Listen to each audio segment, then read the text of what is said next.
Bajé del taxi frente al Hotel Four Seasons de Ciudad de México. El chofer apenas murmuró un «suerte» antes de arrancar y perderse entre el ruido del tráfico del Paseo de la Reforma.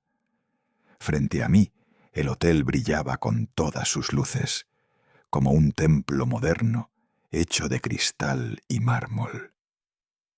Esa noche se celebraba la boda de mi hijo Alejandro. En la entrada, una fila interminable de coches de lujo ocupaba el espacio. Rolls-Royce, Bentley, Mercedes recién salidos de la agencia. Los choferes uniformados abrían puertas con movimientos ensayados, mientras damas envueltas en vestidos de diseñador y caballeros en tuxedo bajaban como si desfilasen en una pasarela. Yo, en cambio, llevaba mi viejo traje gris, comprado hacía más de 20 años en una sastrería de barrio. El saco ya no me cerraba bien en la cintura y los hombros estaban gastados. Lo cepillé lo mejor que pude antes de salir de casa, pero bajo esas lámparas doradas se notaban todos los defectos. El portero del hotel se acercó, abrió la puerta del taxi y me dedicó una mirada fugaz. Esa mirada que dura apenas un segundo, pero dice demasiado. Me recorrió de arriba abajo y sin pronunciar palabra se giró con rapidez, como si mi presencia le incomodara. Me acomodé la corbata torcida y avancé por la alfombra roja.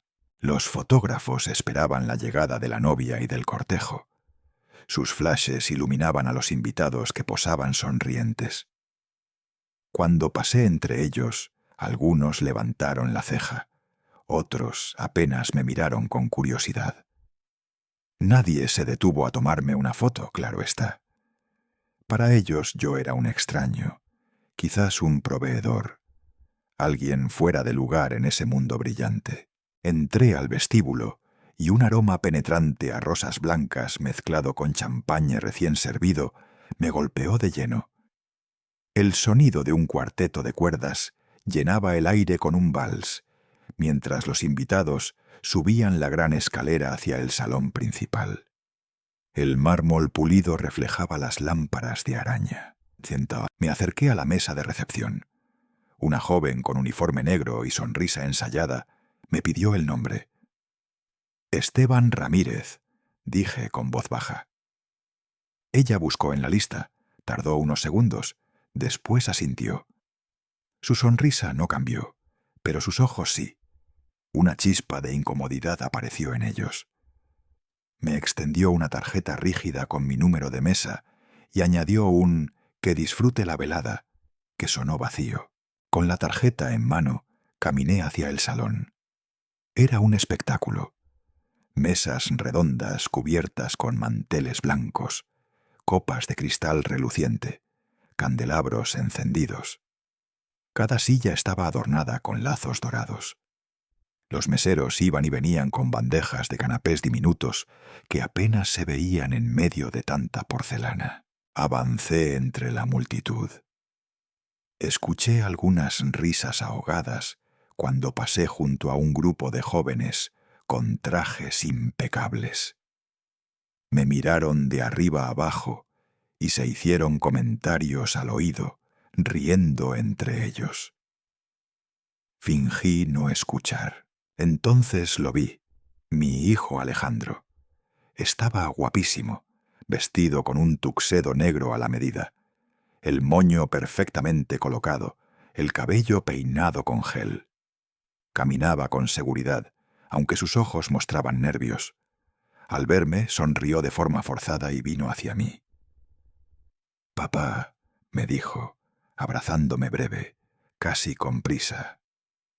«Quiero que conozcas a algunos compañeros de la oficina». Me presentó a 3 hombres de su edad, todos con aspecto de ejecutivos exitosos. Sus apretones de mano fueron flojos. Sus miradas apenas se detuvieron en mí antes de volver a buscar algo más interesante en la sala. Percibí claramente cómo uno de ellos se fijó en mi traje y frunció los labios, conteniendo una sonrisa burlona. Antes de que pudiera decir algo, La música cambió. El murmullo de la sala se apagó y las puertas del salón se abrieron de par en par. Entró Isabela, la novia, mi nuera. El murmullo se transformó en un aplauso general.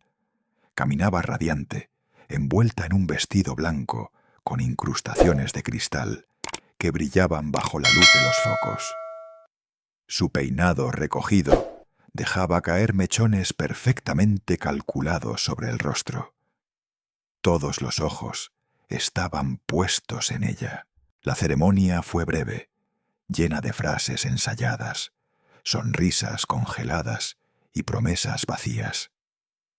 Después comenzaron los brindis.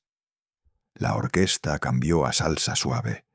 Las copas de vino comenzaron a circular y las conversaciones se mezclaban con risas cada vez más altas. Yo me senté en una mesa apartada, cerca de una columna. Un camarero se acercó y me dejó una copa de tequila corriente, distinta del vino francés que servían en las mesas principales. La tomé sin protestar. Pasaron algunos minutos hasta que noté a Isabela acercarse. Venía acompañada de sus padres, don Julián y doña Camila, impecables en sus trajes italianos. Ella llevaba la copa en alto, sonriendo con dulzura, esa dulzura que no llegaba a los ojos. Se detuvo justo frente a mí. «Señoras y señores», dijo con voz clara, proyectándola para que la escucharan varias mesas alrededor. «Quiero presentarles a alguien muy especial. Este es mi suegro, don Esteban Ramírez». Sentí como decenas de miradas se clavaban en mí al instante. Algunos dejaron de hablar, otros giraron en sus sillas para verme mejor. Yo me puse de pie lentamente, con la copa aún en la mano. Isabela hizo una pausa dramática. Su sonrisa se volvió casi compasiva. «Un profesor jubilado», continuó. «Vive en un departamentito en Coyoacán y todavía conduce un Honda viejo». Algunas carcajadas brotaron en las mesas más cercanas. El murmullo se convirtió en un rumor de risas contenidas. Ella no se detuvo. Dio un paso hacia un lado, me señaló con la copa y dijo más fuerte: «Y mírenlo. Ni siquiera le cabe bien este traje barato. Parece un cerdo gordo». El estallido de risas fue inmediato. Algunas personas incluso sacaron sus teléfonos para tomar fotos. Sentí el flash de una cámara en la cara, como un golpe. Mi hijo Alejandro estaba a unos pasos. Lo vi fruncir el ceño, inclinarse hacia ella y susurrar con firmeza: «Basta, Isabela». Pero su voz se perdió en la carcajada general. La orquesta se detuvo un instante. Los meseros miraron incómodos y yo me quedé quieto. El sudor corría por mi frente bajo las luces intensas. Respiré hondo. Cientos de ojos me observaban, evaluándome, juzgándome, riéndose de mí. Me sentí desnudo, un hombre viejo, ridículo, solo. Y en ese instante, en medio del ruido y de la humillación, comprendí que aquella noche apenas estaba comenzando. Las carcajadas aún resonaban en el salón cuando ocurrió algo que heló el aire. Desde la mesa principal vi a don Julián Torres ponerse de pie de golpe. Era un hombre alto, de porte imponente, con el cabello blanco perfectamente peinado hacia atrás y un traje italiano que le caía como hecho a medida. Un segundo antes reía, levantaba su copa, disfrutaba de la atención, y de repente lo vi transformarse. Su rostro se puso pálido, como si la sangre se hubiera retirado de golpe. La sonrisa se borró, sus labios temblaron, clavó sus ojos en mí con una expresión que nunca olvidaré. Mezcla de miedo, de reconocimiento, de incredulidad. Apretaba el tallo de su copa con tanta fuerza que el cristal crujía y pensé que iba a romperse en cualquier momento. A su lado, doña Camila, su esposa, lo notó enseguida. Le tocó el brazo con suavidad y preguntó en voz baja, aunque yo la escuché: «¿Qué pasa, Julián?». Él no apartaba sus ojos de mí. Murmuró casi sin aire, pero lo suficiente para que llegara hasta mis oídos: «Esteban Ramírez, no puede ser». Sentí un escalofrío. El eco de su voz parecía más fuerte que todas las risas juntas. Los invitados que estaban cerca se giraron hacia él, extrañados. Algunos callaron a mitad de frase, otros se quedaron con las copas a medio camino hacia la boca. Poco a poco, el murmullo alegre del salón comenzó a apagarse. Incluso la música se detuvo. Los músicos, desconcertados, dejaron de tocar, y el último acorde del violín quedó flotando en el aire como un hilo frágil. Un mesero que llevaba una bandeja con copas de vino tropezó con la alfombra al escuchar el silencio repentino. La bandeja se inclinó y varias copas se derramaron sobre un mantel, tiñéndolo de rojo como si fuera sangre. El mesero pidió disculpas tartamudeando, pero nadie lo escuchó. Todas las miradas se habían girado hacia mí. Alejandro, mi hijo, se levantó apresurado. Caminó hasta donde yo estaba y me susurró, con la voz cargada de tensión: «Papá, ven, siéntate conmigo, por favor». Su mano buscaba la mía, pero yo no me moví. Y tampoco don Julián. Él avanzaba hacia mí con paso firme, aunque el temblor de su copa lo delataba. Cada paso suyo sobre el mármol resonaba más fuerte que los aplausos de hacía un momento.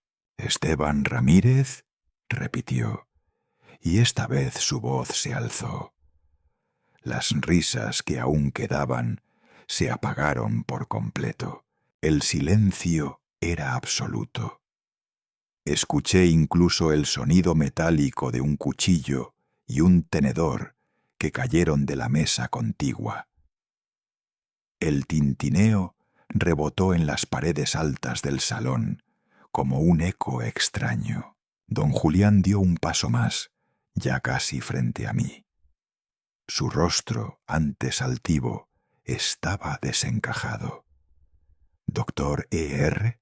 preguntó, y el nombre retumbó en todo el salón. Fue como si hubiera lanzado una bomba. La sala entera se quedó inmóvil. Los invitados, vestidos de gala, giraron sus cuellos como si fueran una sola persona. Un mar de rostros me observaba, expectante. Yo permanecí quieto, con la copa de tequila en la mano. Sentía el cristal frío contra mi piel sudorosa. Apreté tanto que pensé que se me iba a resbalar. Un empresario de mediana edad, sentado en la primera fila, susurró a su acompañante con voz ronca: «Doctor E.R., el genio que creó Esperanza». La frase se extendió como un rumor eléctrico. Uno la repitió, luego otro. Pronto, el murmullo se transformó en un oleaje de voces. Algunos ya sacaban sus teléfonos, buscaban en Internet, mostraban la pantalla con resultados a los que tenían al lado. Vi cómo los destellos de las pantallas iluminaban los rostros incrédulos. Isabela, mi nuera, parpadeaba sin parar. Sus pestañas largas temblaban como alas de mariposa en una tormenta. Se volvió hacia su padre y gritó, histérica: «¿De qué hablas, papá? No puede ser él». La voz de ella cortó el silencio, pero no convenció a nadie. Todos seguían mirando a don Julián, que retrocedió un paso sin apartar los ojos de mí. Su voz tronó, clara, solemne, con un temblor que le arrancaba la seguridad habitual. Dios mío, este hombre cambió la historia de la medicina en México. El silencio se hizo aún más profundo, paradójicamente más pesado que el bullicio de antes. Era un silencio cargado, lleno de sospecha, de respeto, de miedo. Pude escuchar la respiración agitada de la gente, el clic nervioso de una cámara fotográfica, el golpeteo lejano de un vaso al colocarse sobre la mesa. Yo no dije nada. Me quedé de pie, clavado en el suelo, rodeado de miradas que quemaban. Sentía mi corazón golpearme en el pecho, pero no dejé escapar una sola palabra. Alejandro, a mi lado, me miraba con los ojos desorbitados, como si acabara de descubrir a un desconocido. Su boca se abrió, pero no salió sonido alguno. Vi cómo sus labios temblaban, intentando articular una pregunta que no se atrevía a pronunciar. En el fondo del salón, alguien tomó una foto con flash. La luz blanca me cegó por un segundo. Escuché un par de jadeos. Otros invitados se inclinaban hacia adelante, ansiosos, esperando mi reacción. El salón entero respiraba conmigo, y yo, en ese instante, comprendí que nada volvería a ser igual. El murmullo comenzó como un zumbido leve, pero pronto creció como una ola que recorría el salón. Vi cómo decenas de invitados sacaban sus teléfonos y tecleaban mi nombre con rapidez. Las pantallas iluminadas creaban pequeños reflejos de luz blanca en medio de las lámparas doradas del techo. Todos buscaban lo mismo: confirmar si aquel viejo con un traje pasado de moda era realmente quien decían. El silencio se quebraba con frases sueltas. «Mira, aquí está. Tiene artículos publicados. Fue portada de una revista médica hace años». Yo permanecí de pie, con el vaso en la mano. Sentía que cada mirada me atravesaba como cuchillos. Un hombre de cabello entrecano, con un pin dorado en la solapa que lo identificaba como médico, se llevó las manos a la cabeza y exclamó con incredulidad: «No puede ser. Él desapareció hace 15 años». Su voz, cargada de asombro, provocó un nuevo revuelo. Varios asistentes se inclinaron hacia él para escuchar mejor. Algunos lo conocían, sabían que era una autoridad en su campo, y si él lo decía, debía ser cierto. Cerca del estrado, una mujer joven dejó caer la copa de vino que tenía en la mano sobre el mantel. El líquido rojo se esparció como una mancha de sangre, pero ella no se inmutó. Se apresuró a sacar de su bolso una libreta. La reconocí. Era periodista de El Financiero. Se acomodó los lentes, apuntó mi nombre y comenzó a anotar con letra rápida, sin quitarme los ojos de encima. Don Julián, aún temblando, avanzó hasta quedar a pocos metros de mí.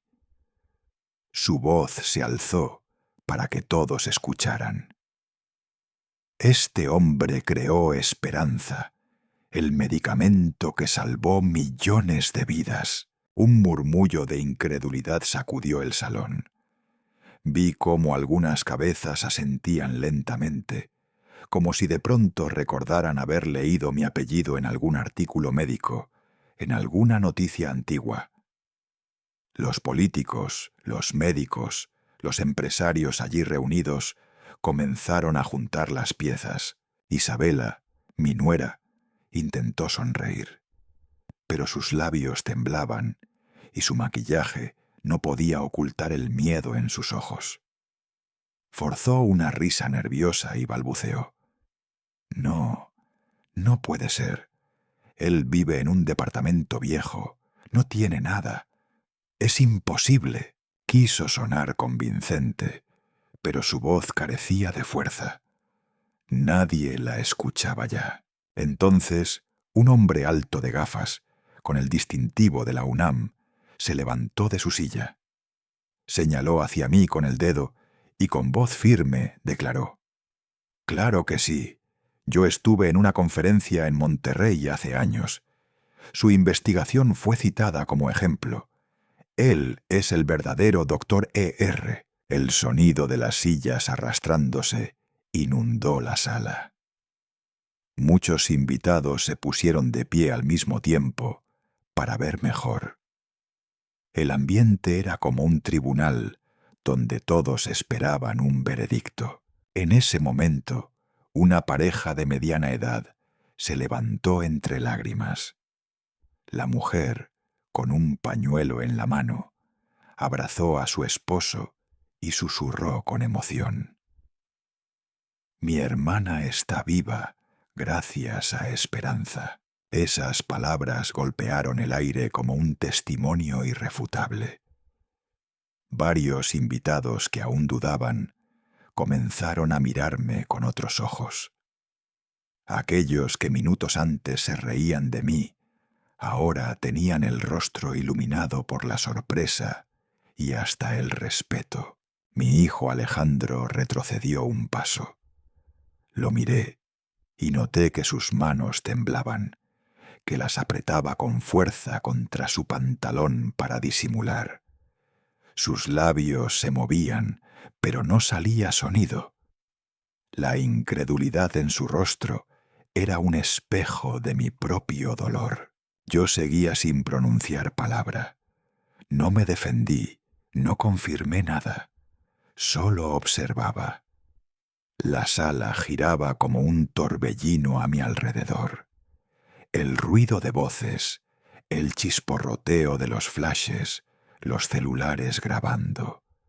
Todo parecía irreal. Isabela, de pie junto a sus padres, apretaba su copa de champagne. Sus uñas largas golpeaban el cristal una y otra vez, hasta que finalmente resbaló de sus dedos. La copa cayó al suelo y se estrelló contra el mármol, rompiéndose en 1000 pedazos.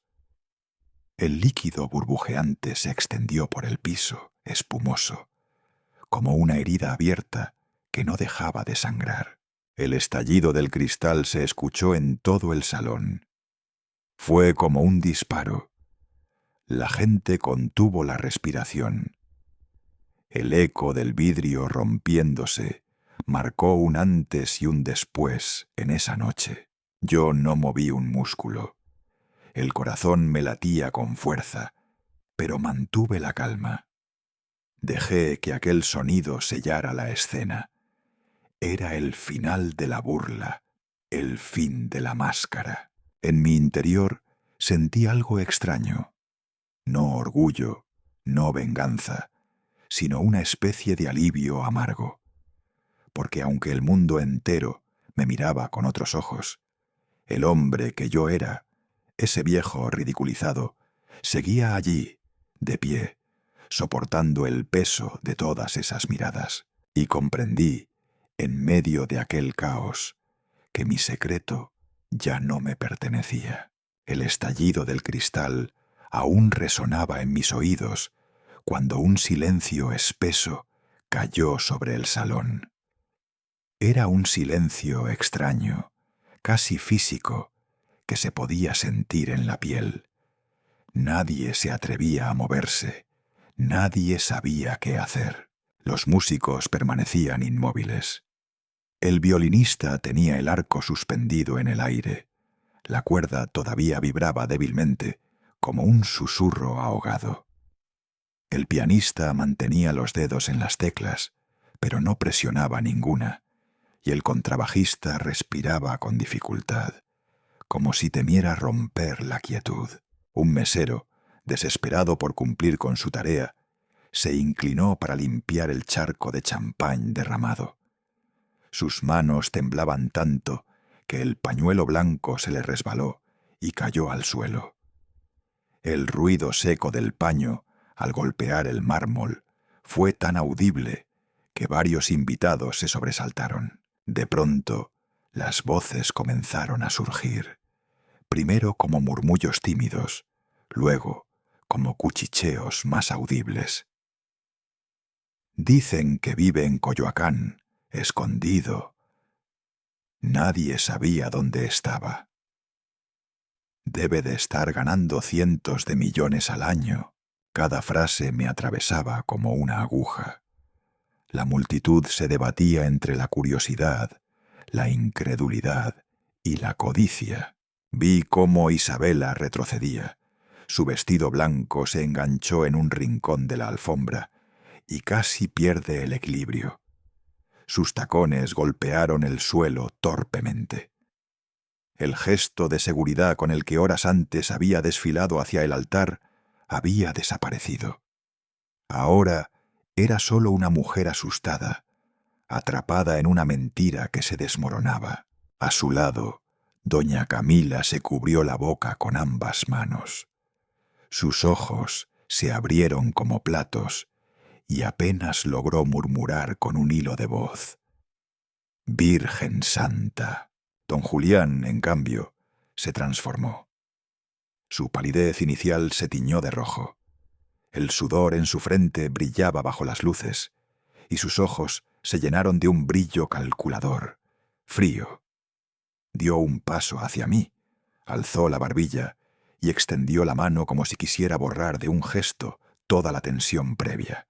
«Don Esteban», dijo con una voz untuosa, servil, completamente distinta a la del patriarca altivo de hacía unos minutos.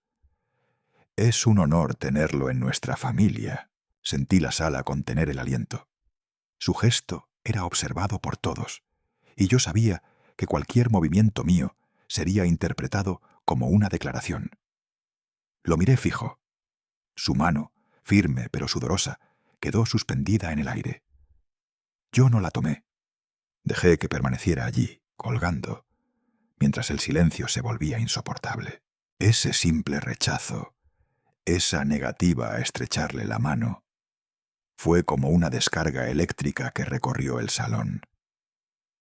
Vi cómo algunos invitados asentían en silencio, como si aprobaran mi gesto de dignidad. Otros, en cambio, miraban con morbo, esperando una explosión. Fue Alejandro quien rompió el instante. Mi hijo caminó despacio hacia mí. Cada paso suyo sonaba hueco contra el piso de mármol. Me miró con ojos llenos de confusión, de rabia contenida, de miedo. «Papá», dijo con voz temblorosa, «¿por qué nunca me dijiste nada?» Su pregunta me atravesó como una flecha. Quise responderle, abrazarlo, explicarle todo lo que había callado durante años. Pero no pude. La garganta se me cerró. Las palabras se quedaron atrapadas en mi pecho, ahogándome. Antes de que pudiera reaccionar, un grupo de invitados irrumpió alrededor de nosotros. Se abalanzaron con preguntas como si fueran periodistas en una rueda de prensa. ¿Es cierto que recibe regalías por cada dosis de esperanza? ¿Cuánto gana realmente al año? ¿Es usted socio de alguna farmacéutica extranjera? Sentí que me rodeaban, que las voces me presionaban desde todos lados. Un hombre corpulento, con un anillo de oro enorme en la mano, sacó su teléfono y marcó con urgencia. Lo escuché ordenar en voz baja: «Investígame inmediatamente. El nombre es Esteban Ramírez, doctor ER. Quiero todo su expediente». Las cámaras de los móviles comenzaron a disparar sin tregua. Los flashes me cegaban. El sonido metálico de los obturadores era un martilleo constante. Algunos ya grababan videos, alzando los brazos para capturar mi rostro desde todos los ángulos. Sentí una mano aferrarse a mi hombro. Era Alejandro. Me miraba con los ojos vidriosos y en voz apenas audible me suplicó: «Dime que no es verdad, dime que no». Mi corazón se quebró. Vi en él al niño que alguna vez fue, al muchacho que me buscaba con la mirada en los actos escolares, esperando que yo aplaudiera. Y ahora me veía como a un desconocido. No supe qué decir. Alejandro me soltó, como si mi silencio fuera la confirmación de sus peores miedos. Retrocedió, y su rostro se llenó de una mezcla insoportable de asombro y dolor. Isabela, mientras tanto, aprovechó el caos para alzar la voz, desesperada. «Él no puede ser tan rico. Mírenlo, parece pobre». Su voz se quebró al final, y esa desesperación la delató. Nadie le creyó. Nadie necesitaba más pruebas. Todas las miradas estaban fijas en mí, como si de repente yo me hubiera convertido en el eje del universo. Respiré hondo. Enderecé la espalda. No dije nada. Mi silencio fue mi respuesta. Y paradójicamente, ese silencio tuvo más fuerza que cualquier discurso. Sentí cómo la tensión se transformaba en otra cosa. Primero, un aplauso tímido se oyó desde una esquina. Luego, otro más. Pronto, varios se sumaron. En cuestión de segundos, un estruendo de palmas llenó la sala. Vi a hombres de negocios, médicos, políticos, todos levantarse de sus sillas y aplaudir. Algunos lo hacían con respeto genuino, otros con oportunismo, pero el resultado era el mismo. La ovación era para mí. Yo no me moví. No levanté los brazos ni sonreí. Permanecí de pie, inmóvil, con el corazón encendido, tratando de asimilar lo que pasaba. Y en medio de esa ovación ensordecedora, vi a Isabela. Retrocedía poco a poco, como una sombra que se apaga. Su rostro, descompuesto, perdió la máscara de arrogancia. Sus labios temblaban, sus ojos se llenaron de lágrimas contenidas. Nadie la miraba ya, nadie le importaba. Ella desapareció en la penumbra del salón, tragada por el eco de los aplausos que no le pertenecían. Y yo, en ese instante, comprendí que la burla se había convertido en reconocimiento. Que mi silencio, más que cualquier palabra, había cambiado la historia de aquella noche.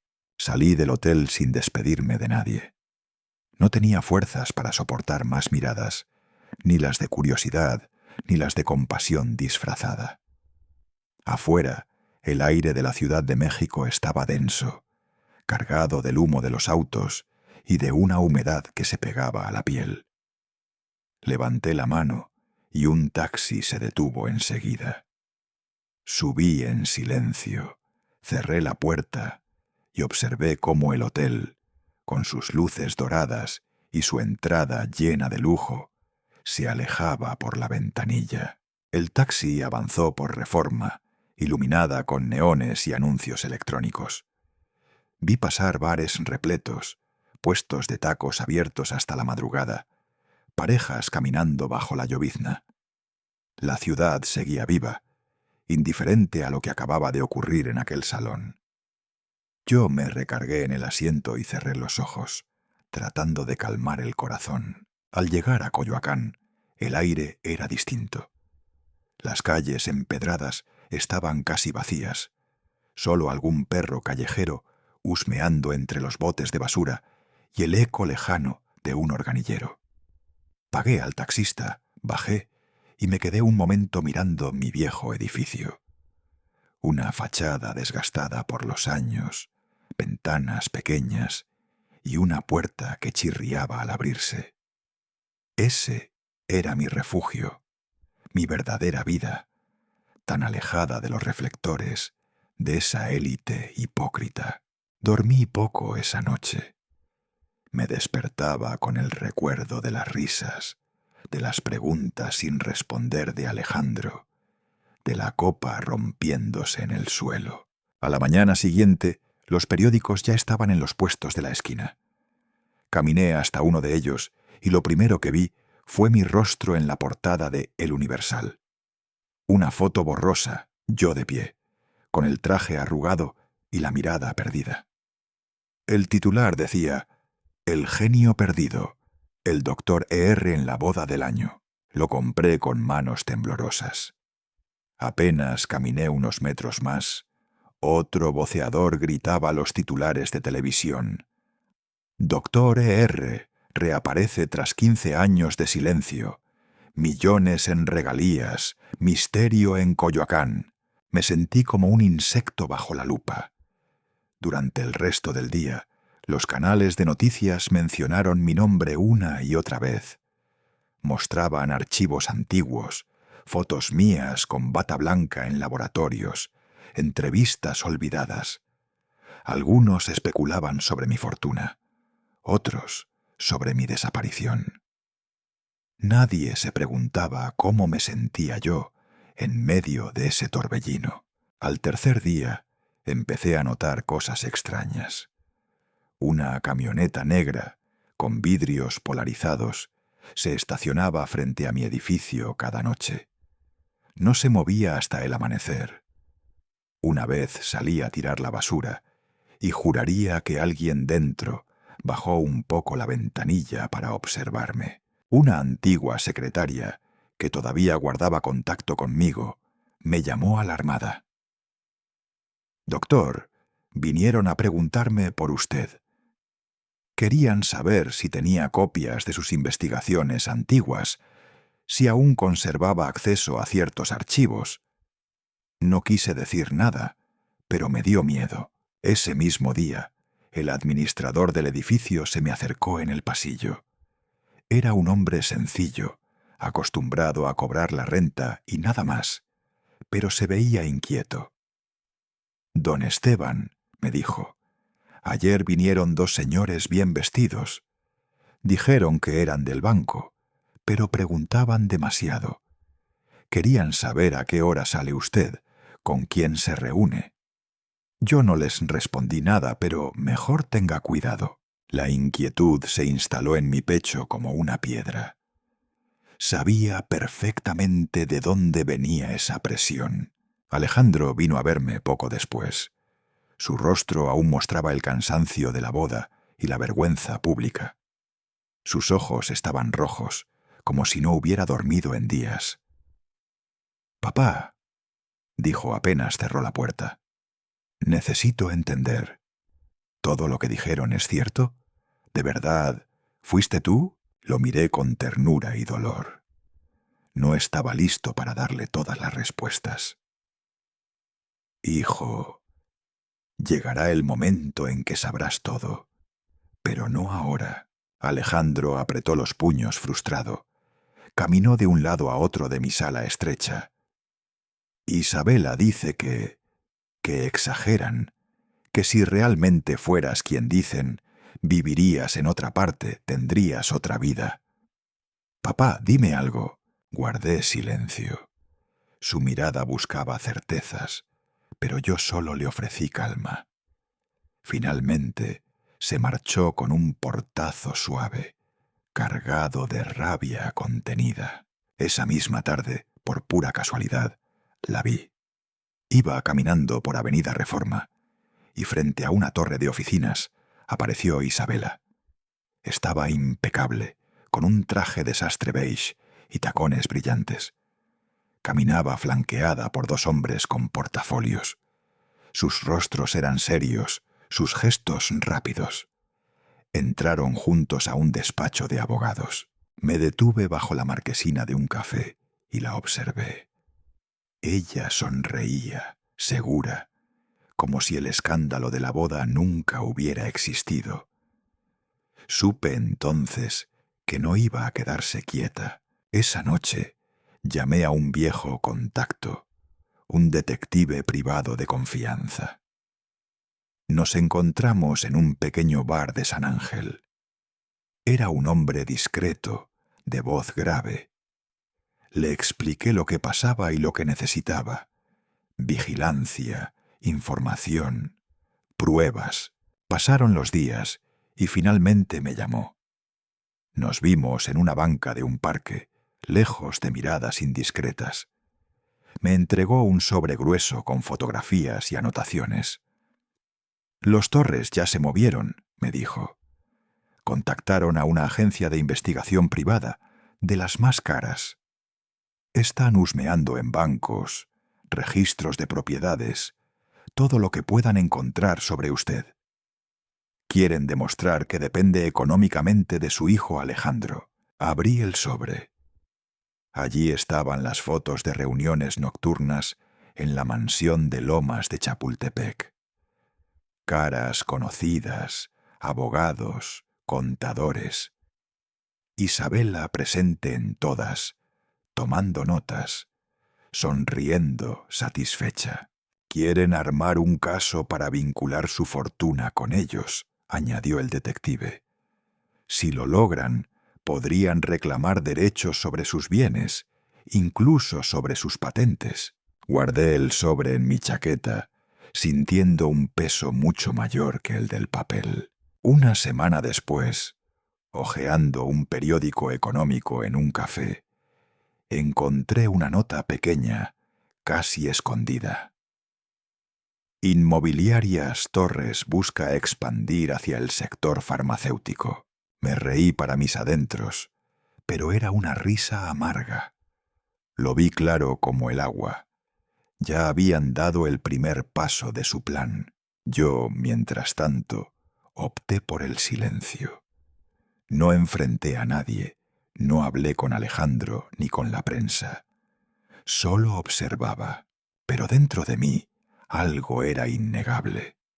Esa familia me veía como una gallina de los huevos de oro, y yo sabía que no se detendrían hasta intentar desplumarme.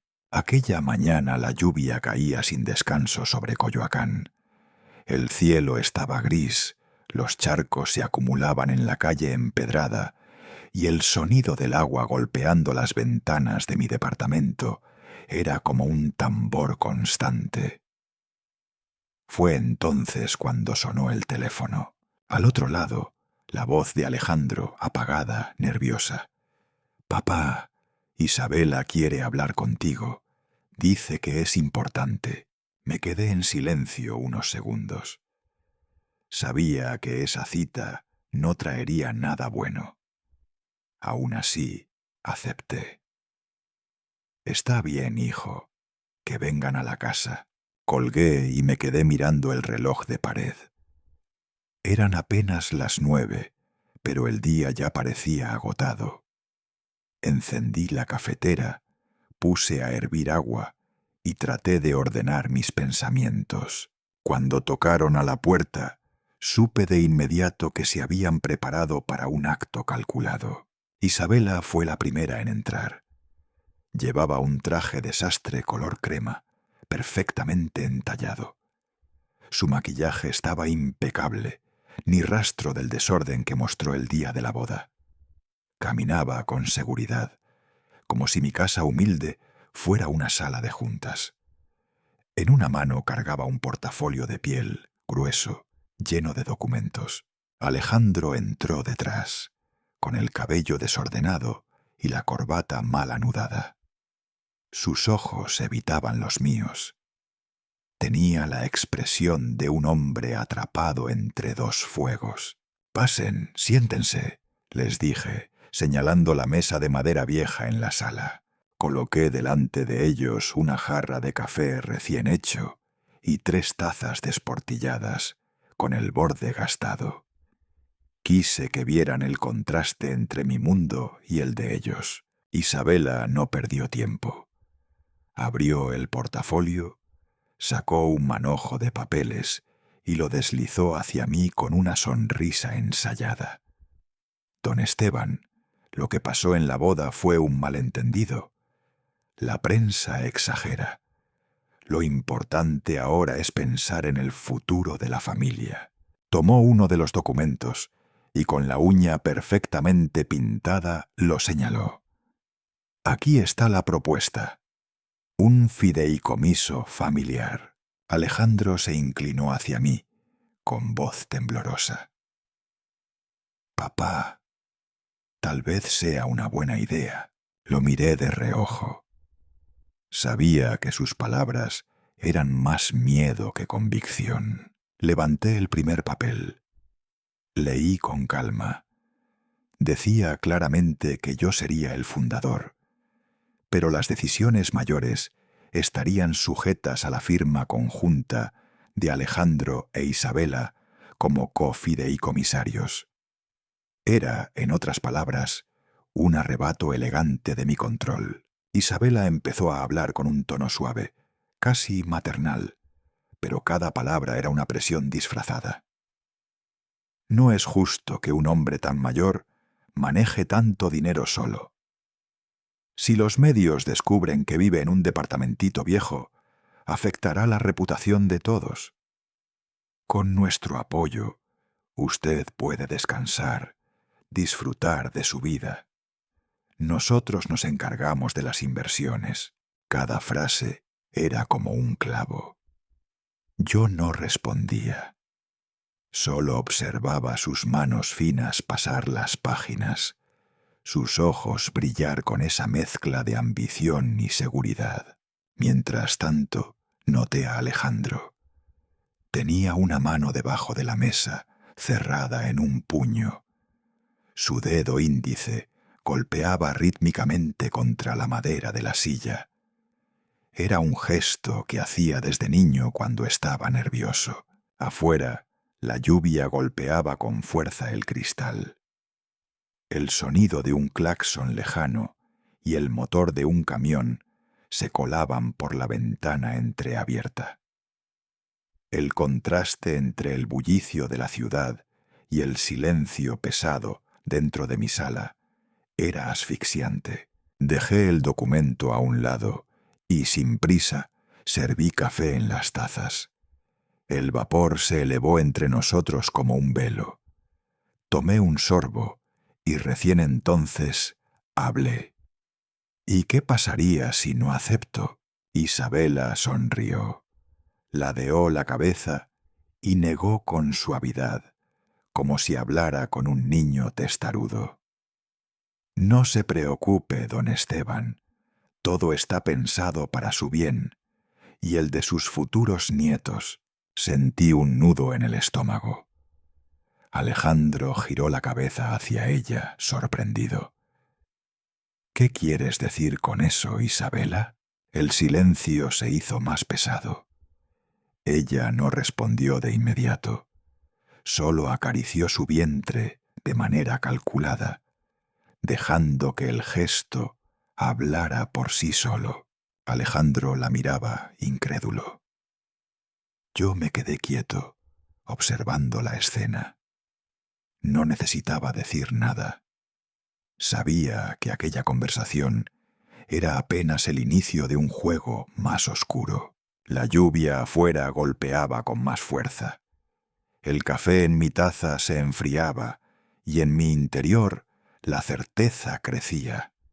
Esa familia no se detendría ante nada para apropiarse de lo que no les pertenecía. Apenas había terminado de preguntar con frialdad. ¿Y qué pasaría si no acepto?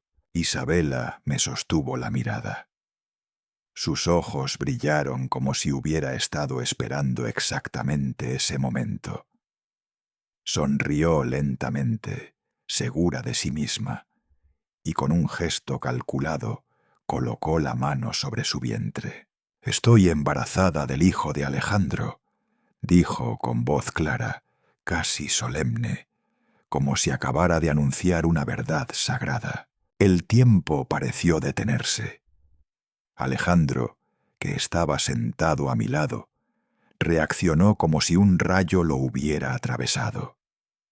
Sus ojos se abrieron desmesuradamente, y de un salto la silla se fue hacia atrás, chocando con la pared con un estruendo seco. Yo permanecí inmóvil. Ni siquiera parpadeé. Solo escuchaba el tambor de la lluvia contra la ventana, cada gota golpeando el cristal con más fuerza, como si el cielo quisiera subrayar aquella revelación. ¿Qué? Balbuceó Alejandro. ¿Desde cuándo? ¿Por qué no me lo dijiste antes? La voz de mi hijo se quebraba entre el asombro y la desesperación. Isabela se levantó despacio, rodeó la mesa y le tomó la mano con ternura fingida. Amor, no quise arruinar la boda con esta noticia. Era nuestro día, pero ahora es el momento de pensar en el futuro. Volteó hacia mí. Sus labios, pintados de rojo, se curvaron en una sonrisa de triunfo. Pronto usted será abuelo, don Esteban. ¿No cree que ya es hora de asegurar el bienestar de todos? Bajé la mirada hacia la taza de café aún humeante frente a mí. El vapor seguía elevándose lentamente, indiferente al drama que se desataba en mi sala. No respondí. Mi silencio era una pared contra la que ella quería chocar.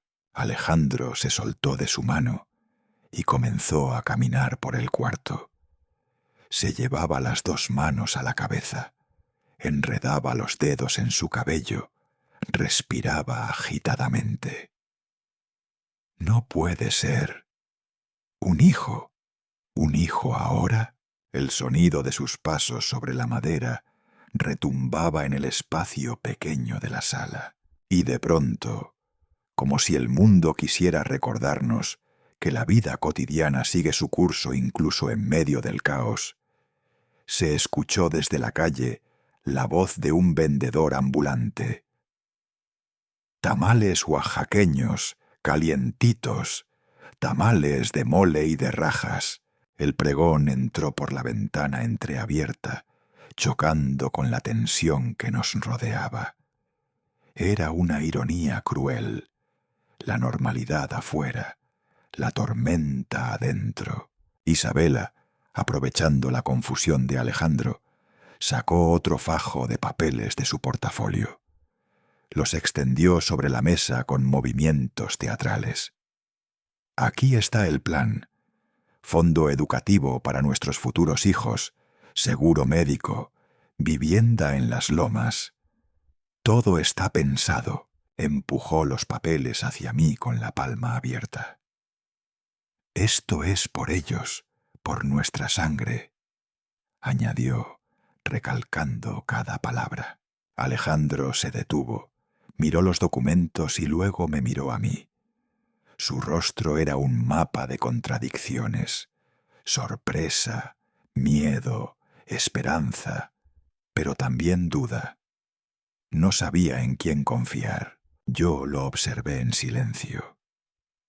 Quise hablar, pero comprendí que en ese instante mi silencio era más fuerte que cualquier argumento. El peso de aquella supuesta noticia se instaló sobre él como una losa. Isabela, viendo que nadie respondía, volvió a posar la mano sobre su vientre con un gesto calculado. Su mirada se volvió altiva, arrogante, como quien acaba de asestar el golpe final. El cuarto se volvió sofocante.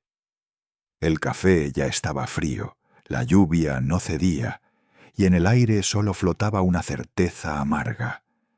Isabela creía haberme acorralado, pero yo sabía que esa batalla apenas comenzaba. Pasaron algunos días en los que el silencio fue mi único aliado. No respondí llamadas de periodistas, ni hablé con Alejandro. Guardé todo en mi interior, como quien se prepara para dar un golpe certero. Entonces decidí que había llegado el momento de enfrentar a todos, no en mi casa, no en mi terreno, sino en un espacio neutro y formal. Organicé una cita en el despacho de mi abogado, en pleno paseo de la Reforma. La oficina estaba en un piso alto, con un ventanal enorme, desde el cual se veía el tráfico incesante de la avenida. Autos, camiones, gente corriendo bajo paraguas.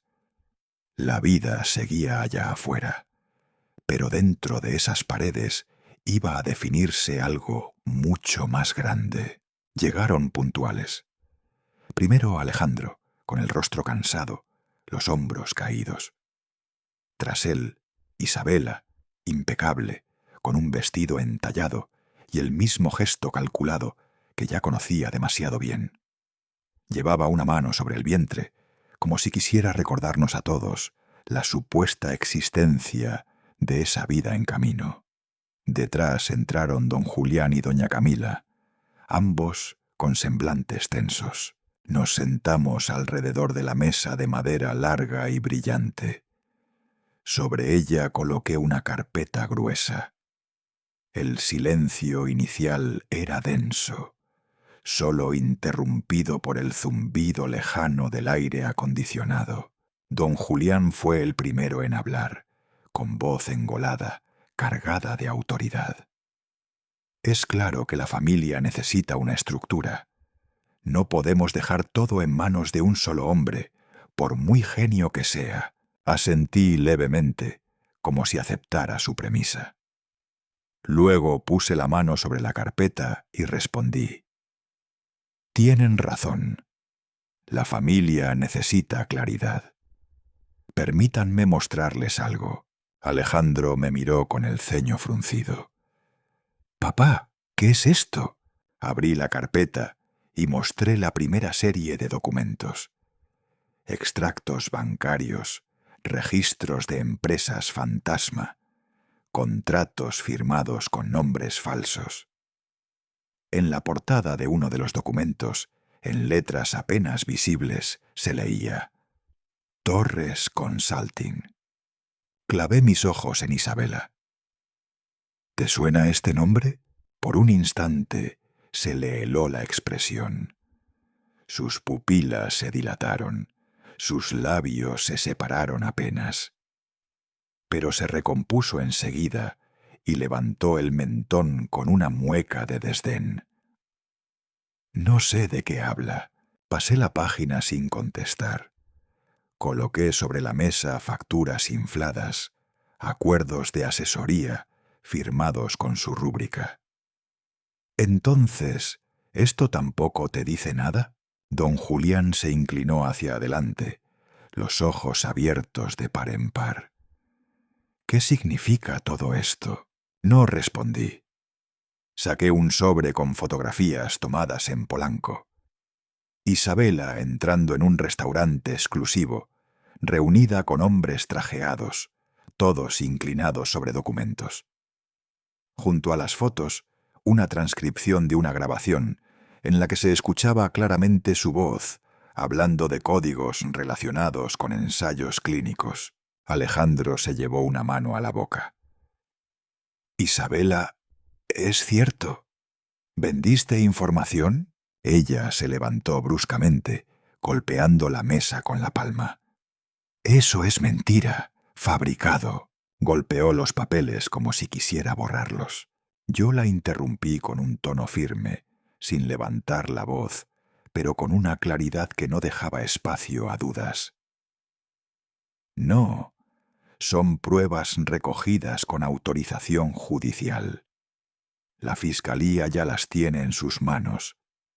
La frase cayó sobre todos como una sentencia. Doña Camila, hasta ese momento en silencio, rompió a llorar. Se cubrió el rostro con un pañuelo bordado y murmuró entre sollozos: «Dios mío, ¿qué hemos hecho?» El cuarto quedó sumido en un silencio pesado. Afuera, a través del ventanal, escuchábamos las bocinas de los autos, el rugido de los motores, la vida normal de la ciudad. Dentro, en cambio, parecía que el aire se había vuelto de piedra. Respiré hondo y saqué un último sobre. Lo coloqué frente a Isabela, empujándolo lentamente hasta quedar frente a ella. Aquí está lo que falta. Ella lo tomó con manos temblorosas. Abrió el sobre y sacó un único papel, un certificado médico. Sus ojos recorrieron las líneas y su rostro perdió el color. Esto no puede, susurró. Alejandro le arrebató el documento y lo leyó con voz rota.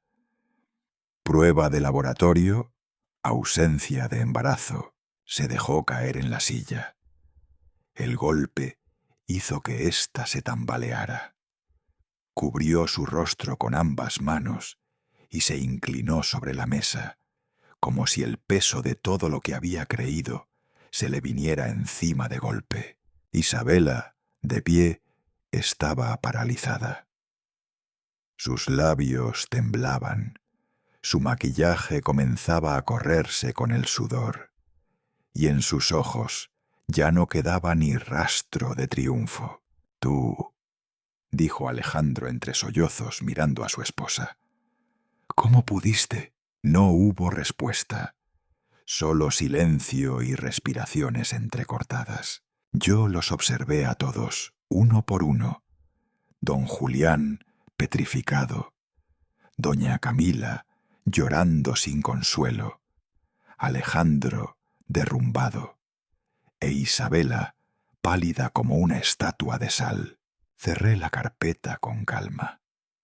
El sonido seco al golpear la mesa fue como un punto final. «Ahora», dije despacio, «hablemos en serio». El papel con el resultado del análisis médico seguía sobre la mesa, como un cuchillo invisible que había cortado todas las mentiras. Nadie se atrevía a tocarlo. Nadie se atrevía a negarlo. Alejandro mantenía el rostro hundido entre sus brazos, respirando con dificultad. Sus hombros se sacudían levemente, no sé si por rabia o por impotencia. Yo escuchaba el sonido de su respiración entrecortada mezclarse con el tic-tac del reloj de pared. Tic-tac, tic-tac. Cada segundo parecía un martillazo sobre nuestros nervios. Isabela estaba de pie, rígida, los labios morados de tensión. Sus ojos iban de un lado a otro, buscando una salida que no existía. La vi abrir la boca para decir algo, pero no emitió sonido alguno. Don Julián apretaba con fuerza el vaso de agua que tenía delante. Sus nudillos se pusieron blancos, hasta que el cristal crujió con un sonido agudo. «Esto», dijo con voz ronca, «esto puede destruirnos a todos». Respiré hondo y dejé que mis palabras salieran despacio, con la calma de quien no necesita gritar para ser escuchado. No vine aquí para humillarlos, vine para poner un fin claro. Abrí el maletín de cuero que había traído conmigo y saqué un sobre distinto. Dentro, un documento preparado con antelación. Lo coloqué cuidadosamente en el centro de la mesa. El golpe seco del papel contra la madera sonó más fuerte de lo esperado en aquella atmósfera cargada. «Isabela firmará esto», dije con voz firme. «Renuncia a cualquier vínculo conmigo o con Alejandro. A cambio, recibirá lo suficiente para desaparecer y empezar de nuevo en otro lugar. Si no, los fiscales harán su trabajo». Alejandro levantó la cabeza lentamente. Sus ojos estaban rojos, húmedos. «Papá, ¿estás hablando de prisión?» Lo miré sin apartar la vista. 20 años, quizá más. Y no solo para ella, sino también para quien la encubra. Doña Camila soltó un gemido ahogado y se aferró al brazo de su hija. Las lágrimas corrían por sus mejillas mientras susurraba, casi rogando: «Hija, por favor, firma». Isabela reaccionó como un animal acorralado. Golpeó la mesa con ambas manos, haciendo temblar los vasos y los papeles. «Nunca, no pueden obligarme». Yo no me moví. Me limité a mirarla directo a los ojos, sosteniendo su furia con mi silencio. Luego respondí: «No te obligo, solo te muestro las dos puertas que tienes enfrente». La tensión en la sala era insoportable. Don Julián se levantó de golpe y empezó a caminar en círculos, con las manos enredadas en su cabello canoso. «Esto arruinará nuestro apellido, nuestra empresa, todo lo que construimos», repetía como un hombre que lucha contra una pesadilla. Mi abogado, que había permanecido en silencio todo ese tiempo, tomó la palabra con un tono sereno, pero categórico. «Los documentos ya están listos para la fiscalía. Solo esperamos la orden de nuestro cliente». Ese cliente era yo. Las palabras quedaron flotando en el aire como un eco. Alejandro, exhausto, se cubrió la cara con ambas manos. Guardó silencio durante varios segundos que parecieron eternos. Y de pronto, en un gesto que nadie esperaba, se quitó el anillo de bodas. Lo sostuvo en la palma unos instantes, mirándolo con un dolor mudo. Después lo colocó sobre la mesa. El pequeño aro metálico rodó lentamente, girando sobre sí mismo, hasta caer al suelo con un tintineo agudo. «Ting». Ese sonido quedó suspendido en el aire, como una sentencia definitiva. Alejandro levantó la vista. Su voz salió grave, rota, pero firme. «Isabela, no quiero volver a verte». Doña Camila se tapó el rostro con ambas manos. Don Julián quedó petrificado. El mundo de Isabela se derrumbó frente a todos. Sus piernas no pudieron sostenerla y cayó sobre la silla con un golpe seco. Temblaba de pies a cabeza, con el maquillaje corriéndose en su rostro. Yo la observé sin alegría, sin venganza, solo con la tristeza de un padre que había visto a su hijo destrozado por el engaño. La sala quedó en un silencio tan profundo que solo se escuchaban los sollozos de Camila y el rumor distante del tráfico en Reforma. El destino acababa de dictar su ultimátum, y cada uno de los presentes sabía que, después de ese instante, nada volvería a ser igual.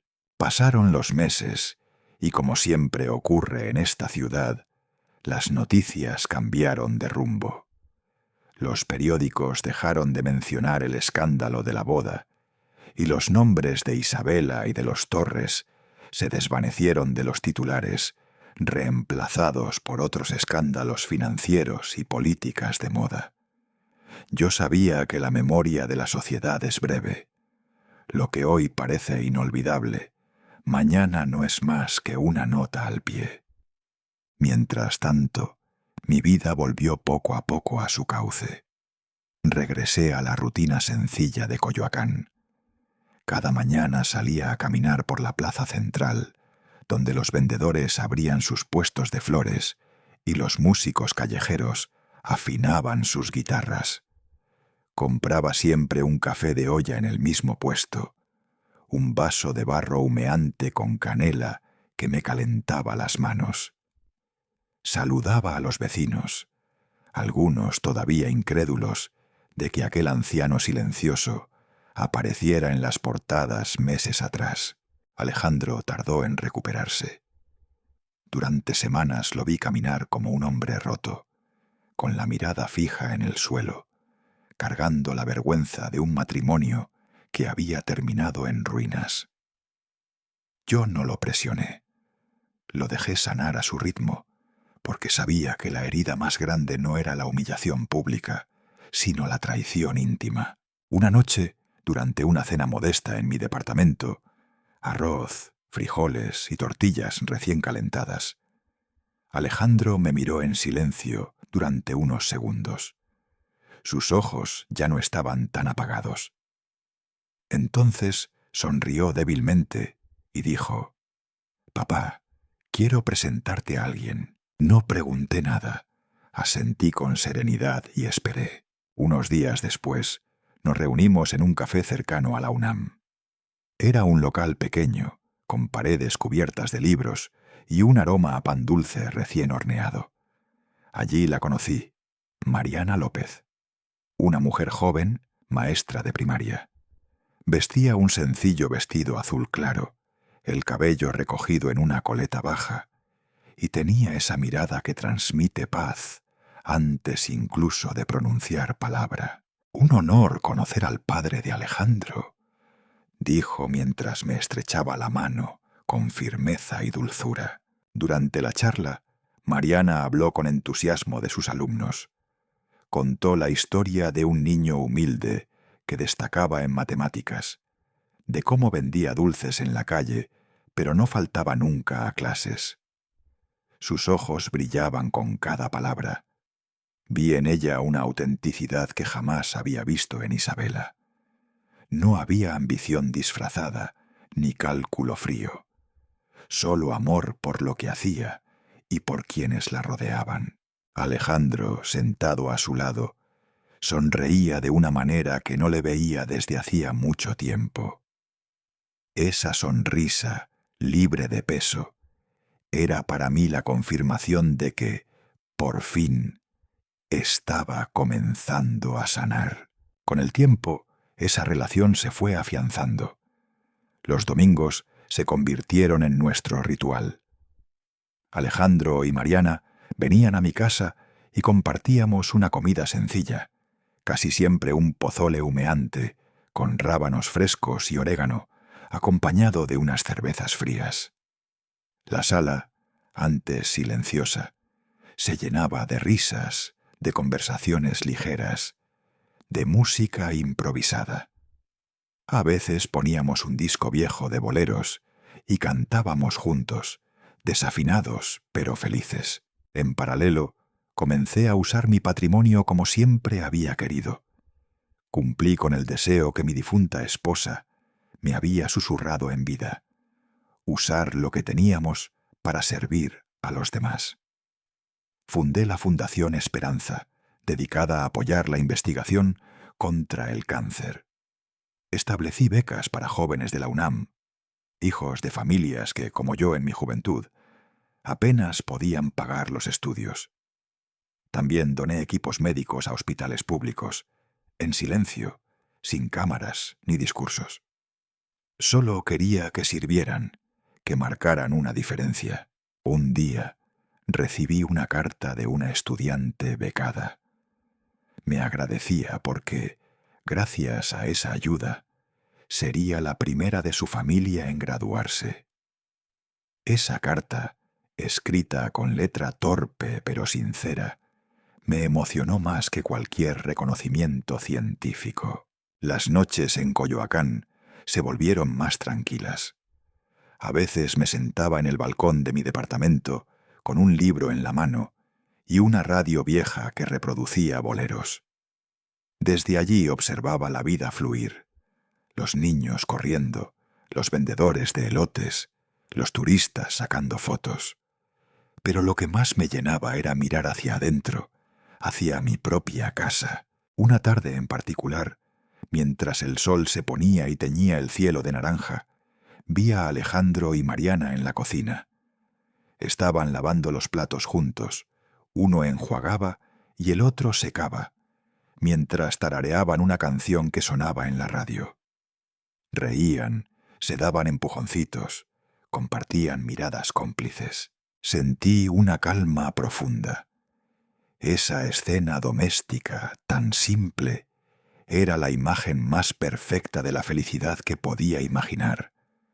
No eran las portadas de los diarios ni los aplausos de la sociedad. Era esto, la intimidad de una familia que se reconstruía desde la honestidad. Recordé, inevitablemente, aquella noche de la boda, cuando Isabela me llamó, viejo cerdo gordo, delante de todos. En aquel momento creí que mi vida se había reducido a la burla pública. Ahora, al mirar a mi hijo sonreír otra vez, comprendí que nada de eso importaba ya. Ella lo perdió todo. Yo, en cambio, había encontrado lo verdaderamente valioso.